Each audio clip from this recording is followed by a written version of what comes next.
The question is, when you reincarnate, if a person reincarnates into an animal, can they become a person again?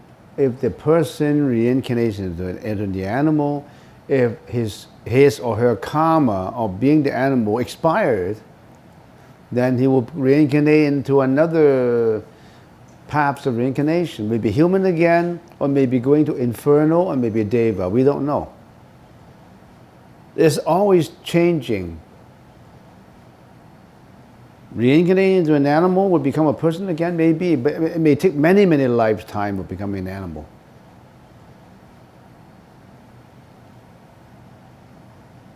If you are always involved in killing, if you're involved in abundant killing of animals, you probably may reincarnate into the animal kingdom, the animal realm. In a country, I don't want to mention the country's name, killing, slaughtering cows and pigs in the villages, and goats, and the men will be responsible for slaughtering big animals like cows and big pigs, and the women will be slaughtering goats. Oh yeah, so even women, they were so used to slaughtering goats for food. Every day they slaughter a goat in certain part of in certain country. So if they keep on doing that, if they're not vegetarian, then in the next life you think that the being slaughtered may look for revenge. And so you slaughter the animal, the animal slaughter you in your next life, and all this become a cycle of reincarnation. It's never ending. Nirvana is the ending of reincarnation. Go beyond. Go beyond. That word beyond. That's the reason why we have a Beyond Burger, we said. Beyond Burger. That burger, because you don't kill animals for food, you are vegetarian, you always eat the burger, it looks like meat, and then gradually you go beyond life and death because you're not killing anymore, the Beyond Burger. It's a good name. There's also another burger called Impossible Burger. I always think that personally, that's my opinion, I think the Beyond is a better word than impossible. Because the human realm said that everything is possible. How can there be anything impossible? So Beyond is a good word. And the stock price gone up. They told me from $25 to $165 now, within one day. So if you buy thousands of shares, all of a sudden you become a Beyond millionaire. So, but I'm not business minded. I'm just telling you all these things what happen. So we want to go beyond life and death, and that's what we call nirvana. Some Tibetan monks, here's another question, practice astrology. What does Buddhism in general think about this? To me personally, I never think about this. Who cares? They can practice whatever they want. They can practice astrology, medicine, they can, nothing to do with me. Why do I have to spend time thinking about why do they? I want to think about certain things, but other people's interests and hobbies, why? I don't know. Some people like biking, some people like tennis. Why do they like tennis? Why do they like biking? I don't have time to think about this. I don't even have enough time to build the garden that I have built just now. Go and look at the garden that we have built within 1 month. We turn a pasture of grass into a garden of rhododendron azalea and peonies. Look at the garden that we created, not just by me. I'm just a designer. There are people who make this happen within 1 month. Here is another, there's that guy who's responsible for the wires pulled together. all the wires put together, for the lanterns, for the fountain. We have a fountain, you know. We have a fountain. I got that fountain from Vernon. After giving the lecture, we passed a nursery, and I saw some fountains in there, many fountains. They were made in New Jersey. So I picked up one, and that's the one that we have. We have a 30% off. Now we see the fountain in here. all the way from Vernon. Free transportation. Someone volunteered to shift it free of charge. One of the listeners, one of the audience, he drove 12 hours, 6 hours he coming here, 6 hours back, to deliver this fountain to us free of charge. And because we were worrying about how we're going to ship this fountain back. And he said he wanted to do it. And now that beautiful fountain is because of all these causes put together. Some people like to make it happen. Anybody who sees the fountain and feels happy, that person has the merit of making people happy. You see the merits accumulated from doing something good? A fountain was put in there, somebody contribute, pay for it, pay for everything, and then it will stay there for maybe, I don't know, 100 years, 50 years, and every time when people say, oh, that's a beautiful fountain, I like it, I feel happier about it, the merit is there.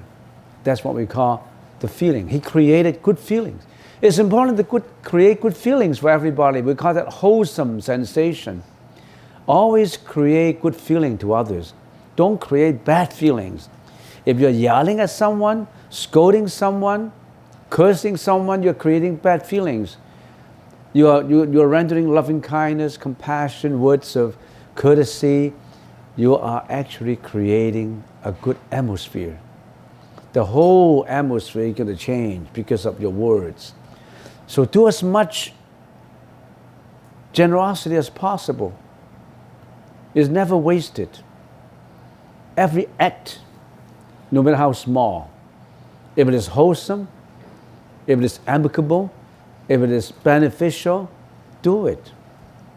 Any act that is offensive, without courtesy, yelling, lying, killing, don't do it, because it will ripple the effect out. You know what a ripple effect is? You throw a piece of rock into a pond. The first ripple would be a very narrow ripple, just from the edge of that little rock. And then that ripple would push another ripple, and then push another ripple, and all of a sudden the momentum becomes bigger and bigger and bigger and bigger. That's the same as donating. Donating your energy, your money, your whatever you want to donate, your smile. It ripples out, and the effect is 1,000 times more. The ripple would not disappear.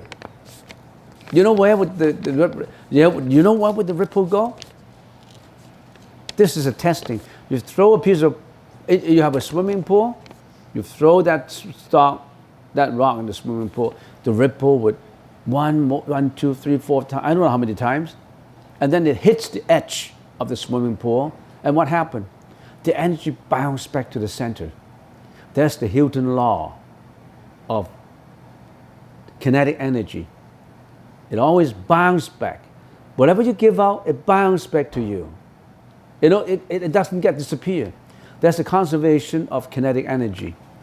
The third law of the Newton's law of kinetic energy is that whatever action performed, an equal and opposite reaction would come back to the origin of the action mover. Equal, at least equal and opposite. Opposite is going back, is the opposite. Actually, it's not just equal. The equal is just the Newton law. Now they find out that the effect is ripple out. So that's the reason why in the sutra, the Siddhikapa Sutra, it says one would bounce up with millions of merits. One merit given out would bounce back millions of merits back. Especially nowadays when we have mass communication. Imagine if you put something really bad on YouTube. You know how many people get the bad effects of that YouTube? If that YouTube is about nothing but sex and violence, you think that is it? Millions of people will reach out and it will affect millions of people. A word of thankfulness, a word of compassion on YouTube will ripple out to millions of people. Which one do you choose? Which one do you support? Are you supporting the one with the bad effect or the good effect? Every click you have, you're supporting, I don't know which side you're supporting. You think about it. It's really a ripple effect. It's really a ripple effect. And I don't know why I talk about this. No, I'm talking about astrology. What does Buddhism in general think about this? The Buddha said the monks who practice astrology and spread out the word that he knows astrology, and if he makes money from the astrology, benefit himself from astrology, he's not a real monk. He's doing something that is inappropriate. All right, did I answer your question? If you make money, if you make money from your knowledge of astrology and hold yourself out as someone who is an expert in it, and your intention is to gain reputation, gain wealth, gain attention, you're not doing it right. You're doing it, first of all, with condition. And you could be affecting many people if your astrology is wrong. Who would say my astrological prediction is 100% perfect? Is anything, any such thing? No. No one is perfect. Astrology changes. The galaxy changes in every minute. When something is subject to changes, then it changes. How can it be, okay, if this is in this place, if you belong to, I don't know, I don't study astrology, so many names in astrology. If you belong to this constellation, is it constellation? Constellation, then you have this future. It depends on many other factors. You cannot make all these other factors unchanged, status quo. You cannot say, assuming these factors do not change, this will be this. Everything is changing. Your body will have more or less a major change every 7 days, they said. Every day the body is changing. The air is changing. That's under the law of motion. The molecules in the air is always, the particles in the air, they are non-stop. You just can't see it. Everything that has form is changing. Does astrology have form? But some people say it changed slowly. Something changed quickly. So I'm going to say this room is going to be the same in a day or two, maybe. But about 100 years. You think this room is going to be the same room in 100 years? I can't guarantee it. You're not here to testify it. Because you're dead. You don't have, and do you have to die? If you think that you don't have to die, raise your hands. I don't have to die, raise your hands. You don't have to die? You will live forever? Huh? What? You get reincarnated. Yeah, but this body will die. I'm talking about this body. Yeah, you go into cycle. You will have a next body. I would be, I don't know, questionable if you would get exactly the same body next time. You think we'll get the same facial face? You think that you will be as handsome as you are now in your next life? Yeah. You were talking about astrology. What if you could reincarnate into another life or life? It's possible. There's so many universes. Yeah. This is only one of the many universes. You could go to other universes. I don't know. Yeah. But you don't want to go through reincarnation. It's very dangerous. The Buddha said, nirvana, beyond. Go beyond reincarnation. This is exactly what the Buddha said. Don't go to life and death again. It's suffering. Don't go to life and death. Get out of life and death. Assuming life and death is a prison, we are living in a universal prison of life and death. The Buddha said, get out of prison. And here's a map. This is the map that I used to get out of prison. Are you interested in looking at the map? Or you have no time to look at it? You just live in there. You take it for granted. It's beautiful around here in the prison. But in the prison, life are different. If you got beat up by the prison guards every day, you want to go. You don't want to stay. Right?